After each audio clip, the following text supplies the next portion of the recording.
નમસ્કાર મિત્રો, D farmer ચેનલમાં તમારું સ્વાગત છે। દેશ, દુનિયા અને ગુજરાતના તાજા, મોટા અને સૌથી મહત્વપૂર્ણ સમાચાર જાણીએ તે પહેલા ચેનલમાં નવા હોય તો ચેનલને જરૂરથી સબસ્ક્રાઇબ કરી અને વિડીયોને લાઇક કરી દેજો। માઇક્રોસોફ્ટ કંપની ભારતમાં $3 અબજ કરશે રોકાણ, કરોડો લોકોને થશે ફાયદો। ટ્રમ્પે ફરી કેનેડાને બનાવી દીધું અમેરિકાનું સ્ટેટ, ભડકી ઉઠ્યા કેનેડિયન નેતાઓ।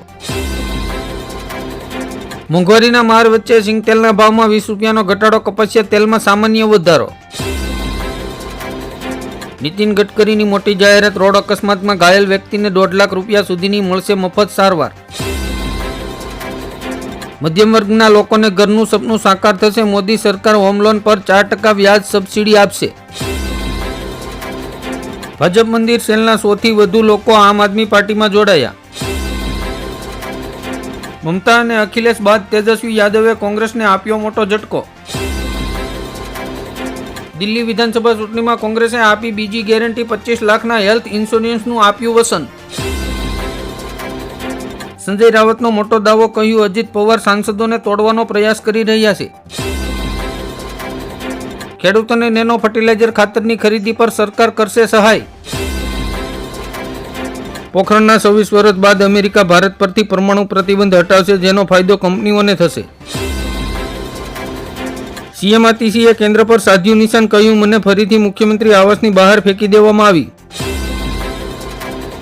કેજરીવાલની સીટ પર હંગામો વધ્યો, ચૂંટણી અધિકારીએ આપ અને આતિશી પર લગાવ્યો મોટો આરોપ। ગુજરાતમાં શીતલહેરની આગાહી, અનેક જિલ્લાઓમાં તાપમાન 8 ડિગ્રીએ પહોંચવાની શક્યતા। વિદેશમાં છુપાઈને ભારતની ઘોર ખોદનારને છોડશે નહીં, અમિત શાહ। સરકારી બેંકો મંડળીઓના ધિરાણનો બોજો નમૂના નંબર 6માં દાખલ અને કમી કરી શકશે। હવે રાજ્યોની પોલીસ સીધી ઇન્ટરપોલની મદદ લઈ શકશે, અમિત શાહે લોન્ચ કર્યું ભારત પોલ પોર્ટલ। અખિલેશ યાદવે કહ્યું ભાજપે અધિકારીઓ દ્વારા જાણી જોઈને સંભલમાં હિંસા ભડકાવી અને નિર્દોષ લોકો પર અત્યાચાર કર્યો। રિઝર્વ બેંક ઓફ ઇન્ડિયાએ 1 મહિનામાં 8 ટન સોનું ખરીદ્યું। ડુપ્લિકેટ પત્રિકા મામલે યુવતીને લઈને પરેશ ધાનાણીએ ફૂંક્યું રણસિંગુ, પીડિત યુવતીની માટે ન્યાયની કરી માંગ। ગુજરાતમાં એસએમપીવી વાયરસની એન્ટ્રી બાદ આરોગ્ય મંત્રીનું એલર્ટ, લોકોને કર્યા સતર્ક। અમરેલીમાં પાટીદારની દીકરીને ન્યાય અપાવવા કોળી સમાજ પણ મેદાનમાં ઉતર્યો, સરકાર સામે મોરચો માંડ્યો। કોંગ્રેસે દિલ્હીની મહિલાઓ માટે પ્યારી દીદી યોજનાની જાહેરાત કરી, દર મહિને આપશે ₹2500।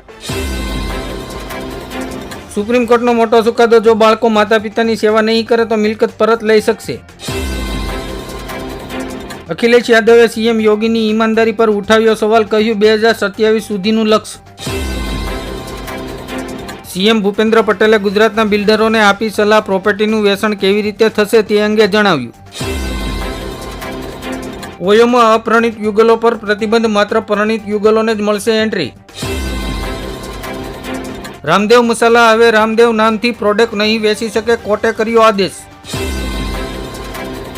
બાલમુકુંદ આચાર્યએ કહ્યું કોંગ્રેસે હિન્દુઓ અને સનાતનને બદનામ કરવાનો પ્રયાસ કર્યો। અમરેલી જિલ્લામાં ભાજપના પ્રમુખ બનવા માટે 45 લોકોએ દાવેદારી રજૂ કરી। પ્રિયંકા ગાંધીના ગાલ જેવા રસ્તા બનાવી દે, રમેશ બિધુરીનું વિવાદિત નિવેદન।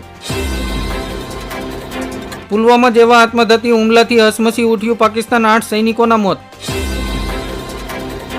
ઇઝરાયેલે ગાઝા પર કહેર વરસાવ્યો, 3 દિવસમાં 94 હવાઈ હુમલામાં 184 લોકોના મોત। તેલંગાણાના મુખ્યમંત્રી રેવંત રેડ્ડીની મોટી જાહેરાત, ખેડૂતોને પ્રતિ હેક્ટરે ₹12,000ની વાર્ષિક સહાય આપશે। પીએમ મોદીએ કહ્યું કેટલાક લોકો જાતિના નામે સમાજમાં ઝેર ફેલાવવાનો પ્રયાસ કરી રહ્યા છે। રામ મંદિરની પ્રથમ વર્ષગાંઠ પર અયોધ્યામાં દિગ્ગજોનો જમાવડો, સીએમ યોગી કરશે રામલલ્લાનો અભિષેક। કરશન પટેલે કહ્યું પાટીદાર અનામત આંદોલન આનંદીબેનને મુખ્યમંત્રી પદેથી હટાવવાનું કાવતરું હતું। કૃષિ મંત્રી શિવરાજસિંહ ચૌહાણે કહ્યું ખેડૂતોના પાક વીમા યોજના હેઠળ નુકસાનની સંપૂર્ણ ભરપાઈ કરવામાં આવશે। પીએમ કિસાન સન્માન નિધિ યોજનાનો 2019મો હપ્તો 18મી ફેબ્રુઆરીના રોજ રિલીઝ કરવામાં આવશે। કોલેજોમાં જ્ઞાતિ ભેદભાવ સંવેદનશીલ મુદ્દાઓ રોકવા માટે કડક નિયમો બનાવશે સુપ્રીમ કોર્ટ।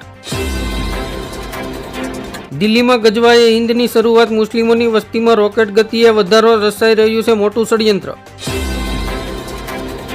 12 પ્રકારની મિલકતના દસ્તાવેજ સબ રજિસ્ટર મંજૂરી વિના નહીં સ્વીકારી શકે. સુપ્રીમ કોર્ટે કહ્યું, સીબીઆઈને કેન્દ્રીય અધિકારીઓ સામે એફઆઈઆર દાખલ કરવા માટે રાજ્યની સહમતિની જરૂર નથી. કેજરીવાલનો પીએમ મોદી પર પ્રહાર, ભાજપના વસનો 200 વર્ષમાં પણ પૂરા નહીં થાય. ઉપરાષ્ટ્રપતિ જગદીપ ધનખેડેનું મોટું નિવેદન, ભારતમાં ભટકતી આત્માઓ સનાતન અને હિન્દુ શબ્દ સાંભળીને ચોંકી જાય છે. કેનેડાએ ઇમિગ્રેશન મિનિસ્ટર નિર્દેશ જાહેર કર્યો, માતા પિતા અને દાદા દાદીની સ્પોન્સરશિપ અટકાવી. ચૂંટણી પહેલા અરવિંદ કેજરીવાલની મોટી જાહેરાત, કહ્યું દિલ્હીમાં પાણીના ખોટા બિલ માફ કરવામાં આવશે. જયરામ રમેશે કહ્યું, પોપકોર્ન પર ટેક્સની જગ્યાએ સરકાર આર્થિક સંકટો પર ધ્યાન આપે. જીઆઈડીસીમાં લીઝ પર આપેલા એકમો થર્ડ પાર્ટીને વેચવા ઉપર સરકાર 18% જીએસટી વસૂલી શકશે નહીં. પ્રજાસત્તાક દિવસ પહેલા ભાજપ દેશભરમાં સંવિધાન ગૌરવ અભિયાન ચલાવશે. ભારતમાં ગરીબોનો દર ગ્રામીણ વિસ્તારોમાં ઘટીને 4.86% અને શહેરી વિસ્તારોમાં 4.9% થયો. ગયા એક સપ્તાહમાં દેશના વિદેશી મુદ્રા ભંડારમાં $4.11 બિલિયન ઘટાડો.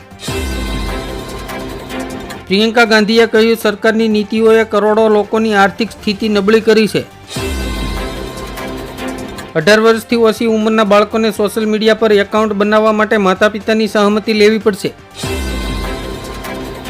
પીએમ મોદીએ દિલ્હીમાં ફૂક્યું ચૂંટણીનું બિગુલ, આપી 4500 કરોડની ભેટ. આફતો દિલ્હીમાં નહીં, બીજેપીમાં છે. પીએમ મોદીના આરોપો પર કેજરીવાલનો પલટવાર. કેન્દ્ર સરકારની જબરજસ્ત સ્કીમ, વિદ્યાર્થીઓને મળશે 6000 કરોડ રૂપિયાની સહાય. સિરામિક ઉદ્યોગમાં ભયંકર મંદીનો માહોલ, યુનિટો 1 માસ બંધ કરવા પડે તેવી સ્થિતિ. કોવિડ પછી ચીનમાં બીજો વાયરસ ફાટી નીકળ્યો, કટોકટી જેવી પરિસ્થિતિ. ડુંગળીના ભાવ તૂટતા મહુવા માર્કેટિંગ યાર્ડમાં હરાજી બંધ કરાવી ખેડૂતો ધરણા પર ઉતર્યા. અમરેલી લેટરકાંડમાં પાટીદારની દીકરીને ન્યાય અપાવવા પટેલો મેદાને, સુરતમાં રોડ પર બેઠક કરી. બાબા રામ રહીમની વધી મુશ્કેલીઓ, 23 વર્ષ જૂના કેસની સુપ્રીમ કોર્ટે મોકલી notice.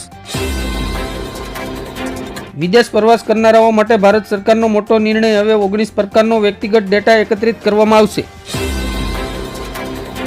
Online ticket બુકિંગમાં Gujarat ST નિગમ દેશમાં પ્રથમ નંબરે. પ્રશાંત કિશોર બિહારમાં બીપીએસસીના વિદ્યાર્થીઓના સમર્થનમાં ઉપવાસ પર ઉતર્યા. અમરેલી લેટરકાંડમાં દિલીપ સંઘાણીની એન્ટ્રી, જેલમાં બંધ પાટીદાર યુવતીને મળવા પહોંચ્યા. દિલ્હીમાં કોંગ્રેસે ખેલ્યો મોટો ખેલ, સીએમ આતિશી સામે અલકા લાંબાને ઉતાર્યા મેદાને.